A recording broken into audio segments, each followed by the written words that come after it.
wabarakatuh. Berjumpa kembali bersama Ibu dalam mata pelajaran Bahasa Indonesia. Kali ini apa ya yang akan kita pelajari, apa yang akan kita bahas? Pada minggu kemarin kita belajar mengenai teks cerita sejarah. Apa saja yang kemarin kita bahas, pengertiannya, kemudian ciri-cirinya. Pada kesempatan kali ini kita akan belajar mengenai kaidah kebahasaan teks cerita sejarah. Ciri kebahasaan teks cerita sejarah ditandai dengan adanya pronomina atau kata ganti. Kata-kata yang menunjukkan kejadian atau peristiwa, adanya kata kerja atau verba material, dan konjungsi atau kata penghubung temporal. Untuk lebih jelasnya, mari kita bahas sekarang di sini bersama-sama ya. Yang pertama yaitu pronomina atau kata ganti. Pronomina atau kata ganti merupakan kata yang digunakan untuk menggantikan benda atau menamai seseorang atau sesuatu secara tidak langsung. Kata ganti orang pertama, misalnya saya, aku, beta, sahaya. Kedua, kata ganti orang pertama yang jamak, misalnya kami, kita. Ketiga, kata ganti orang kedua tunggal, misalnya kamu, engkau, kau, anda, dia, dikau. Kemudian kata ganti orang kedua jamak, jamak ya, kalian. Kata ganti orang ketiga tunggal, misalnya dia, ia, beliau. Kata ganti orang ketiga jamak, misalnya mereka. Itu kata ganti atau pronomina. Kemudian yang kedua, frasa adverbial. Merupakan kata yang menunjukkan kejadian atau peristiwa atau waktu dan tempat. Verba material adalah kata yang digunakan untuk menunjukkan suatu aktivitas yang menggunakan fisik dalam melakukannya.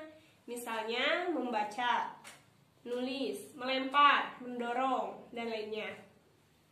Konjungsi temporal atau kata sambung waktu berguna untuk menata urutan-urutan peristiwa yang diceritakan.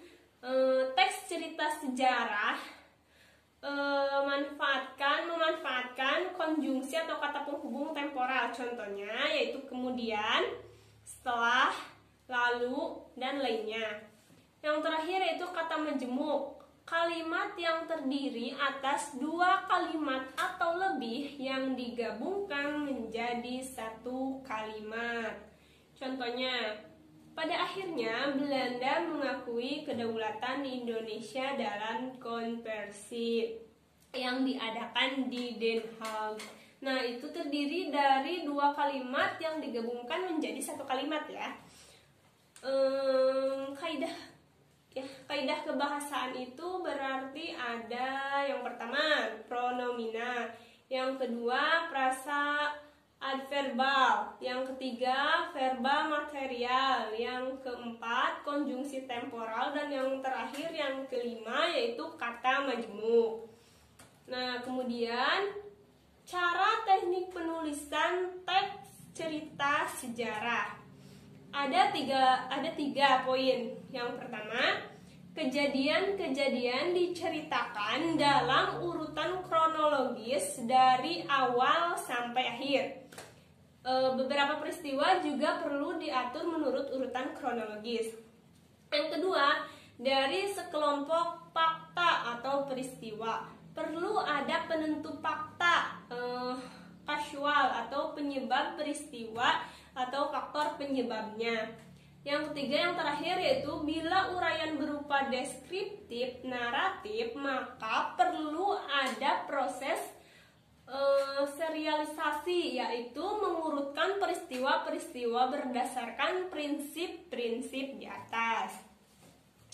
Nah, jenis-jenis teks sejarah, apa saja sih jenis-jenis teks sejarah? Ada dua, yaitu sejarah fiksi dan sejarah non-fiksi. Sejarah fiksi contohnya berupa novel, cerpen, legenda, dan roman. Kalian tahu nggak fiksi itu apa? Sejarah fiksi itu ya macam-macamnya seperti novel. Fiksi itu khayalan ya.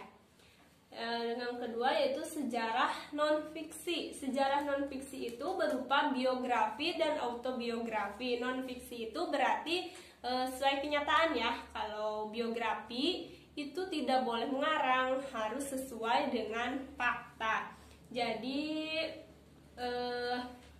macam jenis-jenis teks sejarah itu ada dua, yaitu teks sejarah fiksi dan teks sejarah non-fiksi. Teks sejarah fiksi itu berupa novel, cerpen, roman, legenda.